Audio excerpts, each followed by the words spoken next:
Good evening everybody. I hope आप सब बहुत अच्छे होंगे। और ये कक्षा हमारी जो दक्षिण भारत के जो कुछ प्रश्न रह गए थे उनके प्रश्नों की श्रृंखला में आगे के क्वेश्चन है, जो कुछ क्वेश्चन रह गए थे।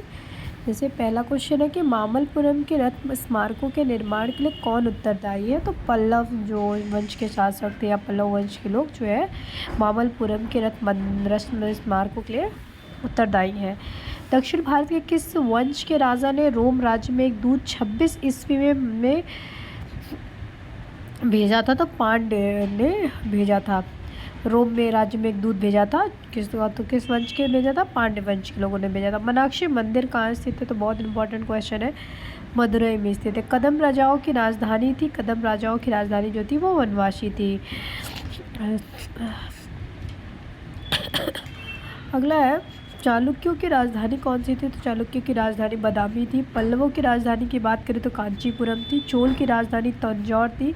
और पांड्य की राजधानी जो थी मदुरई। मदुरई में कौन सा मंदिर है? मीनाक्षी मंदिर है। ठीक है।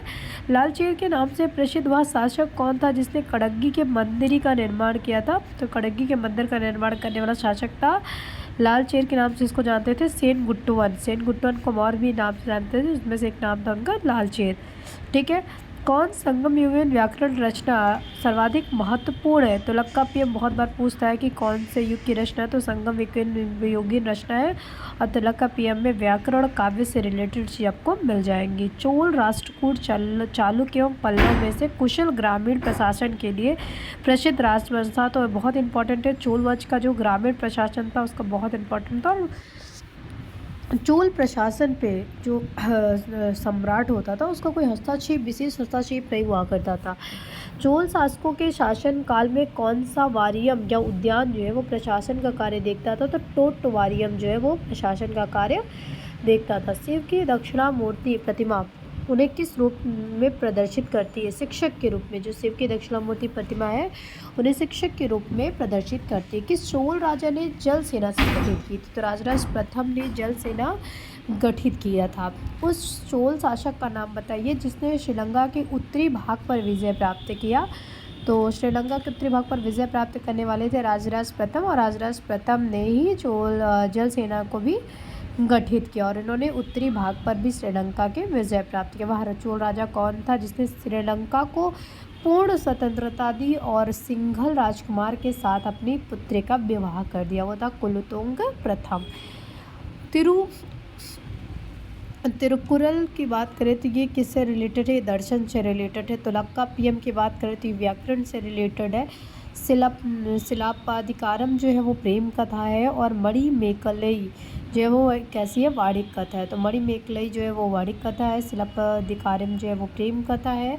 तुलक्का पीएम व्याकरण है। और तिरुकुरल जो है वो दर्शन है। किस तमिल ग्रंथ को लघु वेद की संज्ञा दी गई है? तो कुरल को किसकी संज्ञा दी गई है? लघु वेद कहा जाता है कुरल को।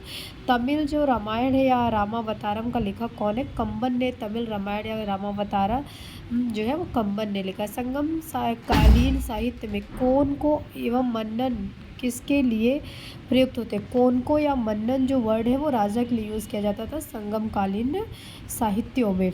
किस ऋषि के बारे में कहा जाता है कि उन्हें दक्षिण भारत का आर्यकरण किया, उन्हें आर्य बनाया? तो अगस्त के बारे में कहा जाता है कि उन्होंने दक्षिण भारत का आर्यकरण किया और उन्हें आर्य बनाया। अगस्त के बारे में कहा जाता था। आई होप आप सबको ये क्वेश्चन समझ में आ गई। ये मोस्ट रिपीटेड क्वेश्चन है जो कि दक्षिण भारत के, जिससे हमने 2 पार्ट में देखा है। अगर आप ये दोनों में 6 से 7 मिनट का वीडियो या 2-3 मिनट का वीडियो ये और 6-7 मिनट का वीडियो पार्ट 1 देख लेते हैं तो आपको आई थिंक दक्षिण भारत में कोई ऐसा क्वेश्चन नहीं होगा जो आपको ना मतलब एग्ज़ाम में और आप ना कर पाए। तो it is important for all exam like UPSC में बहुत सारे ऐसे क्वेश्चन पूछते हैं, यूपीपीएससी में पूछते हैं। तो इस तरह के क्वेश्चन आपके लिए इम्पॉर्टेंट है। आप इन्हें देख करके जाएंगे तो आपका कोई भी प्रश्न दक्षिण भारत से तो नहीं रुकने पाएगा। तो नेक्स्ट वीडियो में हम नया कुछ देखेंगे। फिलहाल तब तक के लिए थैंक। अगर आपको वीडियो पसंद है तो प्लीज़ लाइक शेयर सब्सक्राइब करिएगा। Thank you so much.